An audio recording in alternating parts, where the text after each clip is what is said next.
Okay, so you have to help us understand what is the Waymo World model? What is Genie 3? How do they relate to each other? Break it all down for us. Yeah, a world model, you can think of it as an AI generated video game. It's a video game, but one that's so realistic that you can actually put a virtual Waymo car inside the video game, and the car will behave exactly like it would on the road. And that has a lot of advantages. We can simulate any scenario that we want safely virtually. The benefit of the Waymo World model today is that by leaning on Genie 3, which is a video generative model from Google DeepMind, we can generate any scenarios that we want that we may not have seen or may have seen very rarely in the real world. Great example is, imagine you're at Halloween night in San Francisco, and there is a somebody in a T-Rex costume walking down the street. We may have encountered that once, but we want to make sure that we understand the situation well and that we handled it well. The Genie 3 backbone enables us to generate those kinds of situations with very high realism, both physical and graphic realism. And so help me understand where this fits into the company's operations. So I mean, you have the Waymos out there, and presumably, I mean, the way I understand it is that they're collecting data too, and sort of further training the model as they roam around, and that's sort of one way of improving the system in perpetuity. Now, basically, what I understand you saying is that you have this other lane of training these models, which is you can turn on the model with a flick of button and say, "Hey, we want to continue to train it artificially." And so this is a parallel lane that you're pursuing. Yeah, it's both for training and evaluation. Like we run billions of miles of simulations all the time, in addition to driving in the real world.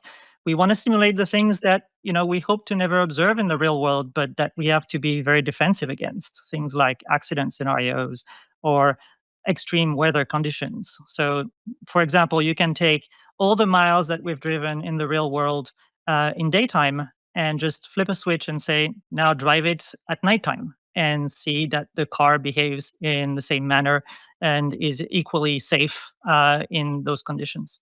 Hmm. Now, is this something that Waymo is going to keep in house? Is it something that you plan to sell externally to other customers, other companies developing autonomous vehicles? How do you think about it? This is an in-house development at this time. It's very load bearing on our operations, being able to understand the world even in the extreme long tail cases. And so it's integrated part of developing the driver and evolving it and testing it for every release that we put out there in the cars. Hmm.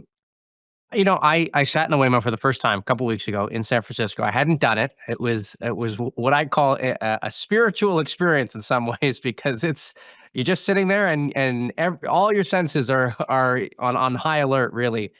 But this was in San Francisco, and obviously there are a couple cities where it's been rolled out now. But what are the technical limitations right now that Waymo still needs to overcome to be able to get these Waymos, comfortable, I guess, to navigate all these sorts of environments? Is it the idea that they just haven't been trained yet on the environments, or what is left to do? No, we've seen that the Waymo driver actually generalizes very well to many of the new cities that we've deployed in. And there are still areas that we want to improve, like driving snow, for example, is a very different exercise than compared to driving in fair weather. And so we've been focusing a lot on the kind of improvements that are needed to understand what it looks like to drive in snow effectively. We've recently launched freeways, and so we are now are able to drive in freeways. That is slightly different from driving on surface streets. On a freeway, you cannot just stop. You have to be safe and pull over when there is any incident in front of you. So you have to really understand the dynamics of driving in those kinds of environments. But in general, we found that the Waymo driver has been generalizing very well, and it's been a matter of expanding our operations, doing it responsibly, doing it with the right guardrails in place, and understanding the environment that we move into well enough that we have the right level of confidence that we can operate safely and with good quality of service for our users. So in other words, you're saying you don't necessarily have to go city by city or region by region. I mean, right now as it is, it would be comfortable driving in any one of these environments. Yeah, the Waymo driver is the same in all the cities that we've deployed thus far, and it has proven to be very robust and reliable to all the different environments that we've been able to deploy in thus far.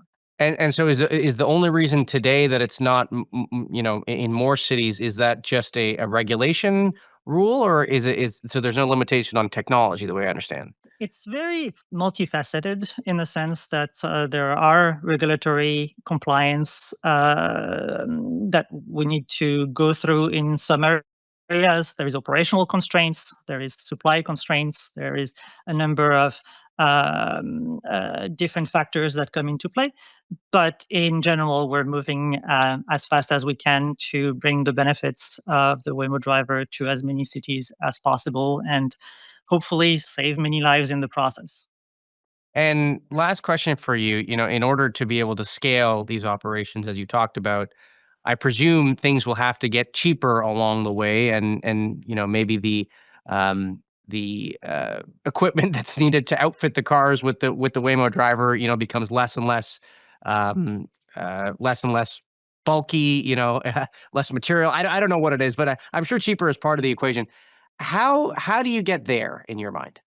Cheaper is definitely part of the equation. Things like the Waymo World model is part of that equation, being able to drive a lot of simulated miles instead of having to drive there physically in the real world. All this testing that has to happen can be done at scale and much cheaply on GPUs than it would have to be done in the real world. So there's different axes of improving the total cost of operation of the systems, and building that kind of technology is a very central part of this. Great. Well, Vincent, I want to thank you for coming on. That is Vincent Vanhoucke from Waymo here on TITV.